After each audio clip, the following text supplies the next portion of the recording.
मित्रों, पुरुष सूक्त ने चारों वर्गों की उत्पत्ति के लिए ऐसी व्यवस्था करने का तरीका क्यों चुना? उसने शूद्रों को चरण के समान क्यों बताया? उसने चारों वर्गों की उत्पत्ति का कोई अन्य उदाहरण क्यों नहीं दिया? उत्पत्ति के उद्देश्य के पुरुष ही एकमात्र उपमा नहीं है। छंदोग्य उपनिषद में वेदों की उत्पत्ति के स्पष्टीकरण की तुलना करें।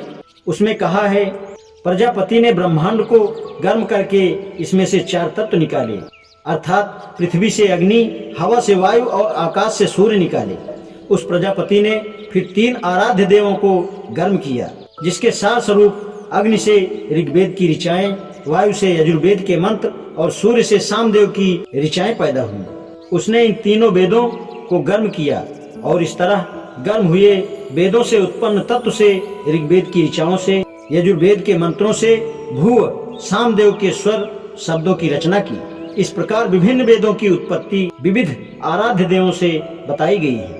जहाँ तक भारतीय आर्यों का संबंध है, उनसे देवी देवताओं की संख्या किसी प्रकार कम न थी। 30 करोड़ देवता थे। 4 देवों से 4 वर्णों की उत्पत्ति के आधार पर उन्हें जन्म से ही समानता और आदर मिलना चाहिए था, किंतु पुरुष सूक्त में इस प्रकार की व्याख्या क्यों नहीं की? फिर क्या पुरुष के विभिन्न मुखों से विभिन्न वर्गों की उत्पत्ति बताना पुरुष सूक्त के रचनाकार के लिए संभव नहीं था? इस तरह की संकल्पना मुश्किल न थी, क्योंकि पुरुष सूक्त के पुरुष से सहस्त्रशील होने के कारण उसके एक एक मुख से एक एक वर्ण की उत्पत्ति तो और भी सरलता पूर्वक दर्शाई जा सकती थी। उत्पत्ति की व्याख्या की इस रीति से पुरुष सूक्त का लेखन अनजान नहीं था। इसका कारण यह है कि विष्णु पुराण में वेदों की उत्पत्ति की व्याख्या के इस ढंग को प्रयोग में लाया गया है। देखिए, ब्रह्मा के पूर्व की दिशा के मुख से गायत्री, ऋग्वेद की ऋचाएं, त्रिवृत सामदेव, ठट्ठ के रथांतर और यज्ञ के लिए अग्निस्तोम निकले। दक्षिण दिशा के मुख से यजुर्वेद के मंत्र, त्रिष्टुप छंद, पंचदश स्तोम, बृहत्तम और अकथ्य।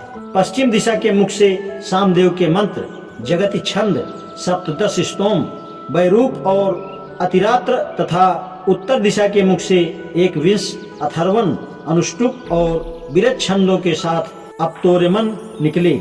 हरिवंश पुराण में वेदों की रचना का कुछ और ही वर्णन है। ईश्वर ने अपने नेत्रों से ऋग्वेद और यजुर्वेद, जिह्वा से सामवेद और ललाट से अथर्ववेद की रचना की। यदि हम यह मान लें कि पुरुष सूक्त के रचनाकार के लिए किसी कारण विधाता के विभिन्न अंगों से विभिन्न वर्णों की उत्पत्ति दर्शाना जरूरी ही था, तब यह प्रश्न उठता है कि पुरुष के विभिन्न अंगों से विभिन्न वर्गों की समानता अपनी इच्छा के अनुसार क्यों स्थापित की? इस प्रश्न का महत्व उस समय और बढ़ गया है जब यह पता चलता है कि विधाता के विभिन्न अंगों से विभिन्न वर्गों की उत्पत्ति स्थापित करने का उदाहरण मात्र पुरुष सूक्त ही नहीं है। वैशंपायन मुनि ने यज्ञ कराने वाले पुरोहित के विभिन्न वर्गों की उत्पत्ति का वर्णन शरीर के विविध अंगों से किया है, किंतु दोनों में कितना अंतर है। वैशंपायन ने हरिवंश पुराण में यह व्याख्या इस प्रकार प्रस्तुत की है। इस प्रकार तेजस्वी भगवान नारायण हरि 7 समुद्रों को अपनी शक्तिशाली बाहों के घेरे में लेकर रजो के विराट विस्तार, जो एक महासमुद्र के समान हो गया था, के बीच भूत, वर्तमान और भविष्य तीनों कालों से विभूषित होकर विरज मुक्त हो सो गए। ब्राह्मण उनकी अनश्वरता को जानते हैं। पुरुषोत्तम विष्णु वह जो भी हो सर्वोच्च है। पुरुष के नाम से मालूम सब यज्ञ है। ऋक्तिवज ब्राह्मण उसके अंगों से यज्ञ कार्य के लिए पैदा हुए हैं।